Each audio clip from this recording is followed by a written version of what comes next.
তো আমার আম্মু আমাকে নিয়ে দাঁড়াচ্ছিল, আমার বড় ভাই আসছে, এসে আমরা এই যে কোনাটায় গেছি পোস্টার লাগানো যেখানে, কোনাটায় যাওয়ার পরে দাঁড়াইছি। আমার আম্মু এদিকে ফিরে একটা আন্টির সাথে গল্প করতেছিল। তো গল্প করার সময় আমার আম্মু দেখতেছে একটা প্লেন খালি এরকম ঘুরপাক খাচ্ছে, এই দিক থেকে ঘুরপাক খাইতে খাইতে আসতেছে।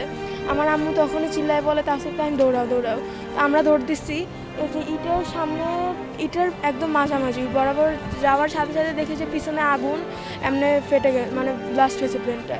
তো তখনই আসলে দেখছি। আর এই জায়গাটার মধ্যে যে এরকম মানে বাচ্চারা এতটুকু নাই, এতটুকু আছে, হাত পা নাই, জামা কাপড় সব পুড়ে গেছে, পুরো গা সাদা হয়ে গেছে। আর কিছু এমন হয়েছিল যে আমরা যেরকম একটু পুড়ে গেলে আমরা জলে অনেক লাফালাফি করি, আর অনেক বাচ্চার পুরো গা পুড়ে গেছে কিন্তু ওটা নড়ে না, সে পুরো সাদা হয়ে গেছে। এগুলো দেখার পরে আসলে 2-3 দিন ঘুমাতে পারি নাই। আর খাবার তো একটুও না, কারণ খাবার রুচি চলে গেছে এগুলো দেখার পরে।